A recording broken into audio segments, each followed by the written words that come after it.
તો કેમ છો મારા કલેજાઓ? આજે છે આ મિશન પોલીસનો 13મો દિવસ. તો મિત્રો અત્યારે વાગ્યા છે 5:30 ને અત્યારે હવે આપણે કેવું કે કિસ્સાની જે આપણી જનરલ નોલેજની છે એમાંથી આપણે બંધારણના વન લાઇનર પ્રશ્નો વાંચતા હતા અને કેટલા વાંચી લીધા છે અત્યાર સુધી આપણે 720 સુધી વાંચ્યા છે. મતલબ કે આગળના હવે કેટલા રહ્યા જો 894 છે. તો મારા કલેજાઓ આજે આ બધા વાંચી દેવાના છે. કાલથી પછી આપણે નવી રીતે કંઈક જે કિસ્સાની સ્પેશિયલ બંધારણની બુક છે એમાંથી વાંચવાનું શરૂ કરાય. હજી વાત તો ચાલો.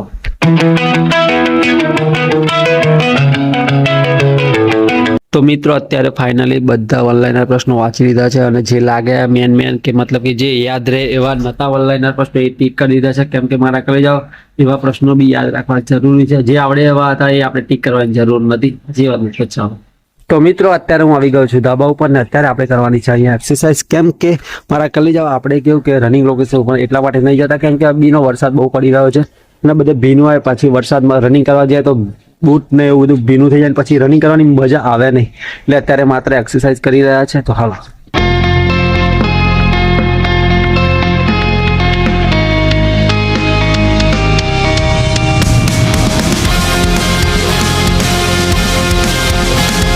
તો મિત્રો અત્યારે આપણે નોર્મલ એક્સરસાઇઝ કરી લીધી છે અને અત્યારે હવે આપણે કેવું કે પેટની એક્સરસાઇઝ કરવાની છે. કેમ કે જ્યારે બી રનિંગ કરતા હોય છે ત્યારે પેટમાં એક સાઈડ દુખાવો થઈ જાય છે.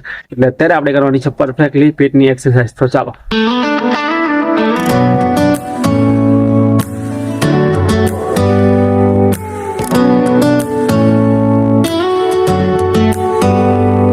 Do you hear that?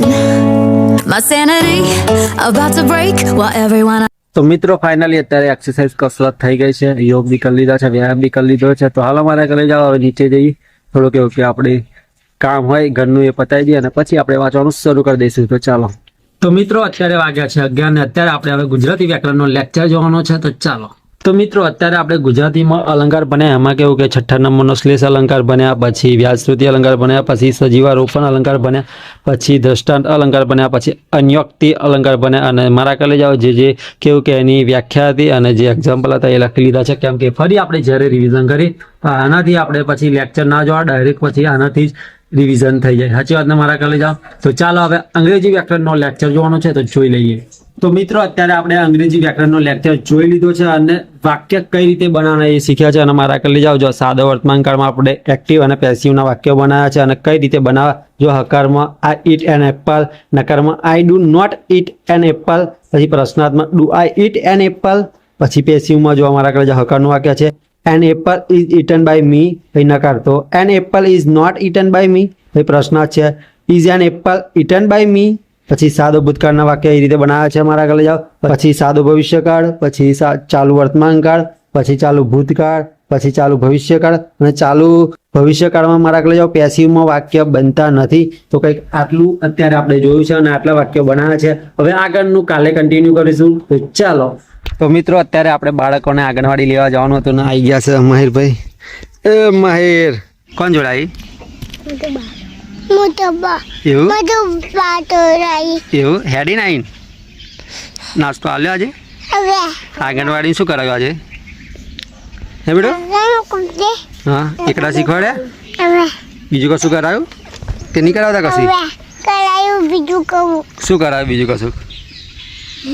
હે બોલ કા શું કરાવ્યું નિધિ બીજું? હા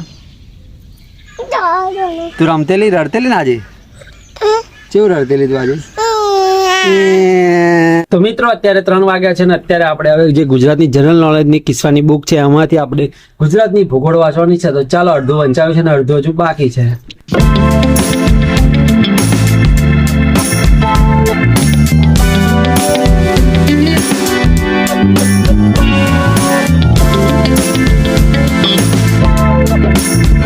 તો મિત્રો ફાઇનલી અત્યારે 5 વાગી ગયા છે અને કન્ટિન્યુ આપણે 2 કલાક જીકે વાંચ્યું છે. તો ચાલો હવે થોડો રેસ્ટ લઈ અને પછી ગણિતની પ્રેક્ટિસ કરવાની છે. તો ચાલો.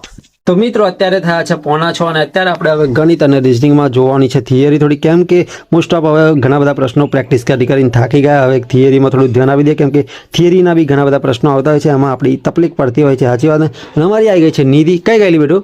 એ 1.5 મિલિયન હાળી. તો મિત્રો અત્યારે અમારી નિધિ અમને હેરાન કરવા આવી ગઈ છે. શું બોલ શું કહું? હા શું કહેતી બોલાવો હવે નવો ચોપડો લાયા એમ કહેતેલી ને? નવો ચોપડો લાયા. આ નવો ચોપડો ન હોય, વાંચવાનું છે ગણિતનું. ના નવો ચોપડો યાર. તે શું થયું? તમે નવો ચોપડો લાયા. તે દાયા તે વાંચવાનું નહીં, દાયા તે ખાલી મેલી રાખવાનો લાઈન. હે એવું ના કરીશ, ગંદી છું. માહિર કઈ ગયો? હે માહિર કઈ ગયો બેટા? હવે આ ગંદી આવું. તું ગંદી હું? જઈનીલો કઈ ગયો? નીરો વાગે. હે આપા જોઈને બોલે કઈ ગયો જઈનીલો? નીરો વાગે. હે પાછળ જઈનીલો બી શું ખાધેલો? તને હં? તું જઈનીલા તારે ખવું લઈ ગઈ? ક્યાં? શું ખાધું? પતારી ગઈ. ગોથિયા તે તું ખાઈ ગઈ જઈનીલને આલે? ના ગંદી ને આર્યા. તું ખાઈ ગઈ બા એવું કે હે તાર મમ્મી? હે ને તું ખાઈ ગઈ ગોઠિયા ને? ના ભાઈ ઉગાઈ દે નહીં. નાના ભાઈના ગોઠિયા તું ખાઈ ગઈ? ના માના ભયાના કોતે ઉગે દે નહીં. તે કોણ ખાઈ ગયું? ના ચનીલ કજો. જઈનીલ ખાઈ ગયો? તું ખાઈ ગઈ? ચનીલ કઈ છે. નહીં જઈનીલે ખાધા બા. તું ખાઈ જાવ ને નાના છોકરાનું? હે ગોબરી હારી ગંદી. તું ગ્વાડીક દહીં એમ કે? તું ગ્વાડીક દહીં? પાડી.